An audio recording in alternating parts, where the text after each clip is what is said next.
नमस्कार, मी पंजाब डक राज्यातल्या सर्व शेतकऱ्याला सांगू इच्छितो की आज 5 नोव्हेंबर दरम्यान राज्यामध्ये काही जिल्ह्यामध्ये तुरळक ठिकाणी विखुरलेल्या स्वरूपाचा भाग बदलत पाऊस पडणार आहे। सर्वदूर काही पडणार नाही म्हणून हा अंदाज लक्षात येता।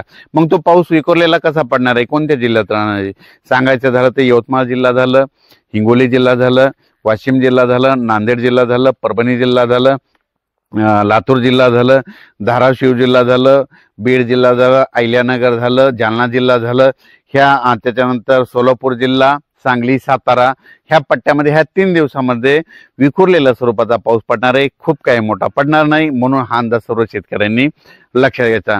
मग राज्यामध्ये थंडी कशी सुरू होणार आहे तर सर्वप्रथम सांगू इच्छितो राज्यात थंडी एकदम सगळीकडे येत नसते, पण कशी सुरुवात होते राज्यात आपल्या महाराष्ट्राकडे उत्तरेकडून थंडीला सुरुवात होते। म्हणून राज्यात नेमकी थंडी कशी होणार आहे उत्तरेकडून म्हणजे सांगायचं झालं तर 5 तारखेला म्हणजे नंदुरबार जिल्हा झालं, नाशिक जिल्हा झालं, निफाड तालुका, त्याच्यानंतर धुळे जिल्हा झालं, जळगाव जिल्हा झालं, इकडं मलकापूर, नांदुरा, बुलढाणा घाटाच्या खाली, त्याच्यानंतर खामगावच्या त्याच्या पलीकडे अकोट, अकोला, तेलारा, अचलपूर, दर्यापूर, मोर्शी, अमरावती, वर्धा, भंडारा, नागपूर ह्या पट्ट्यामध्ये 5 तारखेलाच राज्यामध्ये थंडी थोडी जाणवायला सुरुवात होईल आणि त्या दिवशी धुकं देखील येईल, धुळी देखील येईल म्हणून हे लक्षात येतं।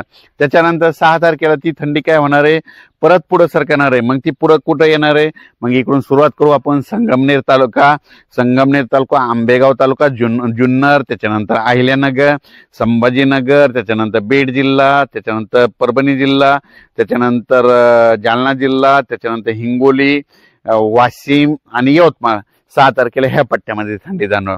7 तारखेला ती थंडी आणखीन परत पुढे सरकणार म्हणजे दक्षिणेकडे थंडी येणार। मग 7 तारखेला कुठे येणार आहे, मग 7 तारखेला पुणे जिल्हा, सातारा, सांगली, सोलापूर, कोल्हापूर, त्याच्यानंतर धाराशिव जिल्हा, सोलापूर जिल्हा, पंढरपूर तालुका, त्याच्यानंतर इकडे लातूर जिल्हा, बीड जिल्हा, परभणी, असं नांदेड, हिंगोली, यवतमाळ, असे धर्माबाद ह्या पट्ट्यामध्ये काय होईल 7 तारखेला 4 नोव्हेंबर आणि 5 नोव्हेंबरच्या दरम्यान राज्यात विखुरलेल्या स्वरूपाचा पाऊस पडणार आहे। सर्वदूर काही पडणार नाही, भाग बदलत पडणार आहे म्हणून हा अंदाज लक्षात यायचा। 7 तारखेच्या नंतर राज्यात पाऊस काय येणार नाही। 7 तारखेला राज्यातला महाराष्ट्रातला पाऊस म्हणजे सांगायचं झालं तर जवळपास 6 महिने मुक्काम केल्याच्या नंतर 7 नोव्हेंबर पासून निघून जायला तयार झालाय आणि निघून जाणार आहे आणि थंडी येणार आहे म्हणून हा अंदाज लक्षात घ्यायचा। राज्यातल्या पुन्हा बऱ्याच शेतकऱ्याचे मला मेसेज आले की आता ह्या 7 तारखेच्या नंतर तुम्ही म्हणता थंडी येणार, मग त्याच्यानंतर पाऊस येईल का?